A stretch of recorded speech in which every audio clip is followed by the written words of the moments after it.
Когда я узнала, что это будет фильм про меня, мне было и обидно, и неприятно. Почему не спросить меня, не поговорить со мной, не подготовить меня как человека? Что так и так мы снимаем фильм про тебя, про твоего мужа.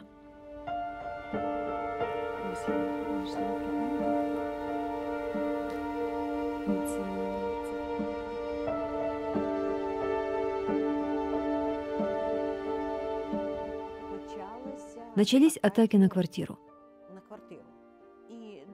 И до такой степени дошло, что журналисты подставляли ногу в двери и записывали интервью. Но о чем говорить, если я о фильме ничего не знала? Абсолютно ничего не знала. Я узнала по рекламе, что обо мне идет фильм. Я была настолько разбита и убита, у меня не было секунды свободной. Были звонки за звонками. Мне пришлось поехать вон из своей квартиры в Киеве из-за того, что меня лишили покоя.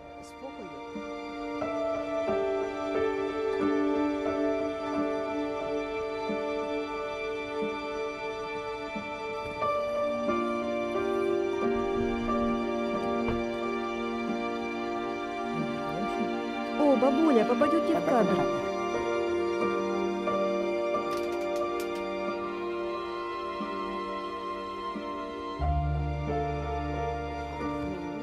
Мне дали как бы поощрительное направление в Припять за хорошую учебу. Я считала, что да, я попала в рай, потому что был очень красивый город. Я даже в письмах маме писала: «Мам, насколько молоды все люди и сколько много деток маленьких. На каждом шагу по двое, по трое детей в каждой семье. Насколько было приятно гулять. Город просто утопал в зелени». Мы были у друзей, в общежитии, где жили пожарные.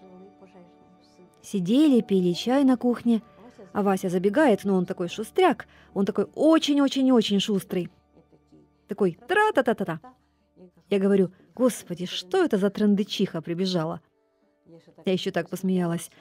А он разворачивается и говорит: «Ты смотри, чтобы эта трындычиха да не стала твоим мужем». Я говорю: «Ой-ой-ой, куда там?» И так мы с тех пор, с того вечера, с того дня стали встречаться. Мы жили в Припяти, и он решил, что мы едем к его родителям. А я не подготовлена, с маникюром. И такой темно-вишневый еще маникюр. Конечно, встречают все: «Ой-ой-ой, привезли». И отец дает мне хлеб и говорит: «Ну что, невестка, режь». Я беру просто хлеб ножом и отрезаю так вот на руках. Он так смотрит и говорит: «О, Васька, я боялся, я думал, что ты привезешь фифу какую-то. Хлеб умеет резать, значит, все будет делать». И все, мы пообедали и пошли в огород. Мы знали, что у нас город под контролем, что у нас город высшей категории. Но мы не думали, что у нас город может быть экологическая катастрофа. Как писалось на домах, пусть будет атом рабочим, а не солдатом. Это наш был лозунг в Припяти.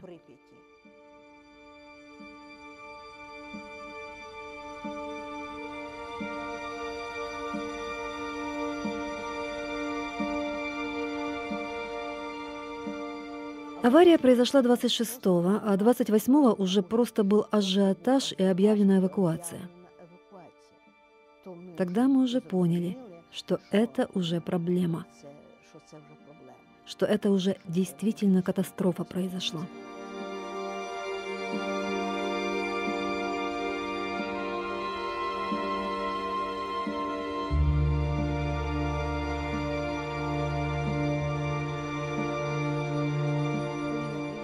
Когда я приехала к Васе в больницу уже в Москву, тогда более-менее я стала вникать, что это такое.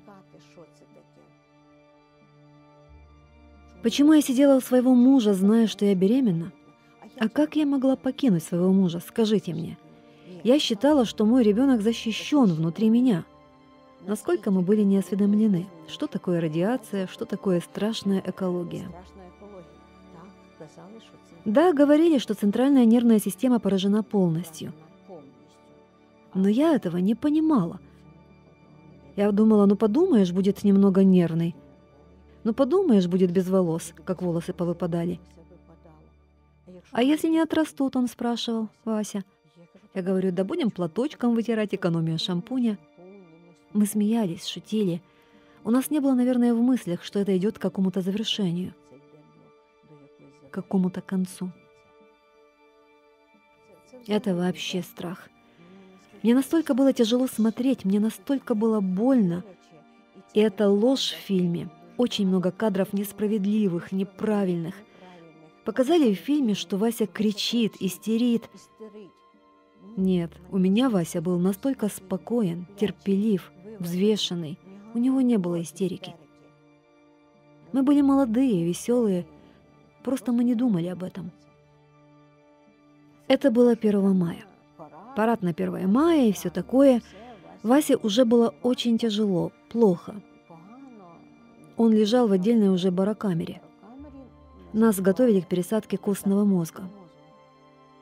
1 мая он говорит, подойди к окну, сейчас будет салют.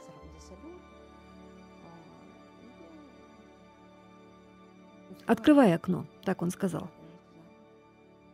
И я открыла окно, а он встал, подходит и из-под подушки вытягивает 3 гвоздички.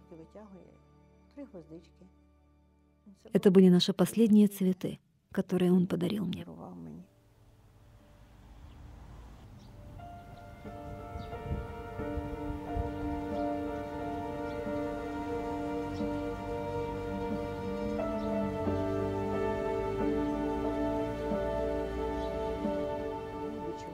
Будучи у Горбачева в кабинете, мы все просили и молили, отдайте нам их, отдайте. Они умирают, мы их заберем домой. Нет, и все.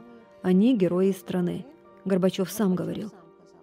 Они будут похоронены здесь со всеми почестями, со всеми ритуалами. Только здесь. Прощания абсолютно никакого не было. Нас возили в автобусе с гробом, нас возили 2 часа по Москве. И они друг друга передавали. За нами хвост, на кладбище не заезжайте, очень много корреспондентов. Не заезжать, не заезжать, не заезжать. Но мы же измучены, и мы уже никакие. 2 часа катаемся по городу, по одному и тому же самому кольцу. И я уже тогда в крик. Что же вы делаете? Так кого мы хороним? У нас что, преступник какой-то, или мы кто вообще? Потом он уже по рации передает. У жены здесь истерика, у родителей истерика, что делаем? И по рации ему отвечают, ну ладно, заезжай.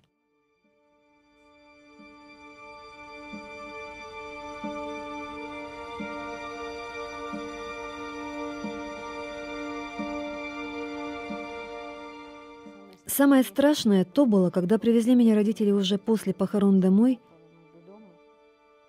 и я поняла, что это все. Я спала. Спала 3 суток, не просыпаясь. И мне тогда не хотелось жить, действительно.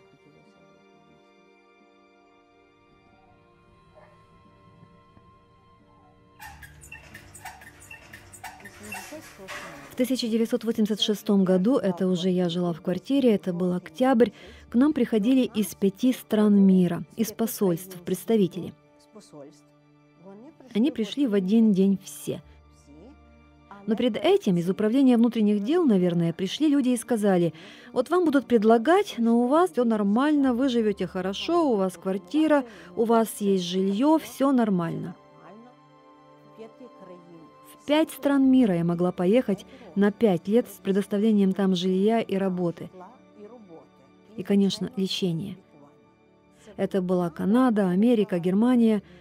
Но я не согласилась, потому что нас предупредили. Як швидко ви наважились на другу дитину? Мне кажется, что через 4 года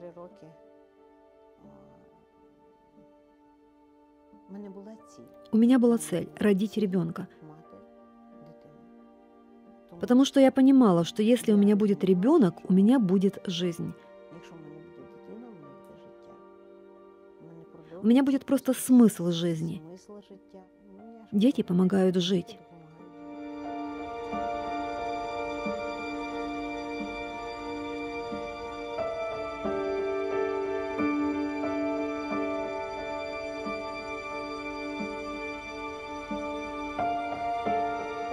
Позвонили сначала родители Василия. Ты знаешь, вот хорошая знакомая, она хотела бы написать книгу. Она белорусская писательница.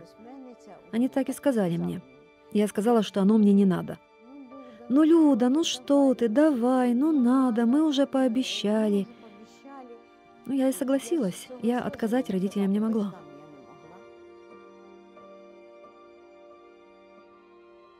Четыре часа, 5 часов, 6. В 6 мы с ним собирались ехать к его родителям. Это Люся пишет. Тут правда. Книгу я читала, конечно.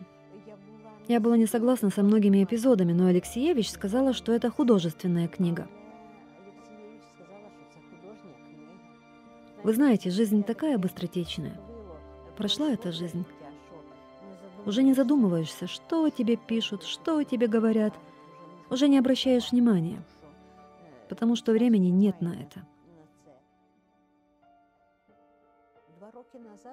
2 года назад был звонок из Москвы. Представитель HBO сказала, что будет сниматься фильм о Чернобыле. Вы не могли бы быть нашим консультантом? Я говорю, хорошо, если надо. И она еще несколько раз звонила, несколько раз спрашивала по телефону. И все, и на том конец. Потом она пропала. И совсем никто не звонил, не писал. И уже когда фильм был снят, я узнала про фильм и что я главная героиня. Потом звонков из Москвы было очень много, но я трубку не брала. Всю эту историю перекручивают все журналисты, все медиа. Мою жизнь, мою историю. Спрашивают, что бы ты изменила в своей жизни? Я бы ничего не меняла. Сейчас с возрастом, со временем просто понимаешь, насколько это было все светлое, первое, твое и больше ничье. Словами тяжело передать.